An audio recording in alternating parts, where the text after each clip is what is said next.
Hello everyone, farm time again. Flexing to you guys, my Dracena. Tapos ito yung ating flowering plant din pala itong hibiscus na to. Guys, so ganyan siyang flowers or fruits niya yan. Or flowers niya yan, mahahaba. Ayan pa. Nice, no? Yan. Walang tubig guys, kaya nagtsaga lang ako doon sa container. Ito yung pink blossom natin. Yan. Laki-laki na din yan. 5 feet na. Matagal na yun talaga. As in. Tapos ito naman, pang landscape nito. Kapuan na ata ang tawag nito, pero giant. Ayan. Ito, laki naman. Matanda na talaga yun siya. Yan, magandang ipropa. Kasi lang, mahirap tanggalin dyan. Yan pang ating mga snake plant. May isa pa tayong pink blossom dito guys. Ito smaller. Mas manapalaki ko yung isa. Ayan. Palaki yan. Ang Madre de Cacao. Adi pala.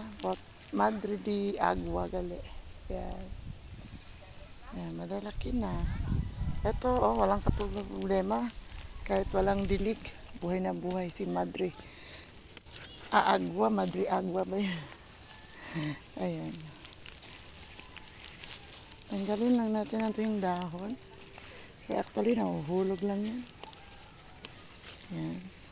Isa lang siya. Tapos, diligan na lang yan. Diligan, walisin yan. Sa next balik ko dito. O, di pa walang kasagbot-sagbot. Kasi green pa yung yung mga dahon ng mangga, hindi masyado nahuhulog. Ito naman si Miracle Fruit. Ito yung malalaking yellow, green na bilog ang prutas nito. Yan. Bigger na siya, oh. Dati ang liit lang din yan. Ngayon lumaki. Malaki pala talaga siyang kahoy. Ito yung ating yung saging-saging na ang flower ay white. Yan. Napadilig na ako dun sa mga saging guys. Sayang yung isang saging na tumba. Kinain na ako. Nahinugan na kasi. Kinain lang ng mga ibon. Yan ang ating surrounding. Ayan, mahangin. Sarap talaga dito, may bahay kubo, tapos may higa-higa ka lang. Feeling mayaman na higa-higa lang talaga. Maraming kawayan doon sa baba. Yan ang ating santol na si bangko. Wala pa yung bunga. Yung ating mga buko. Ayun guys, natumba yung saging. Tapos kinain na ng birds. Sayang din, hindi ko nakuha last week kasi akala ko pagbalik kong ayos pa. Ayun na, nasa lupa, pinagkakain na. Nahinugan na kasi yan. Ayun na. Kinain na nila. Ibon at saka kumakain din yan, manok.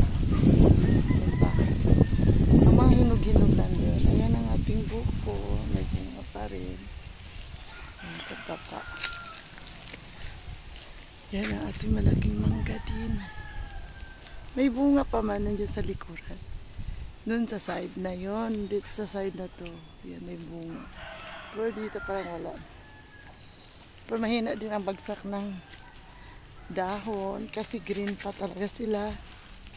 Yan. Ganda. Last 2 weeks ago, ayan, may mga mangga pa rin. 2 weeks ago, gi-harvest na yan. Pero meron pa rin. Ating langka. Ayan, ang ating mga singkonyum yan, nag-crawl lang sa lupa. Sa guys, o sa puno. Buhay pa rin. May man, pero survivor, kainin sila na. Ayan. Ayan, o. Ayan, si ano ba yan? Syngonium albo. Tapos may parang ibang klaseng syngonium yung 5 years. So, ito nagpa-5 na. Yan. Mas luckier daw kasi yan pag nagpa-5 guys. Yan, nagpa-5 years na sila. Yan. Ayan ang ating di-pro pa dito guys. Oh, bonsai yan. Thank you everyone.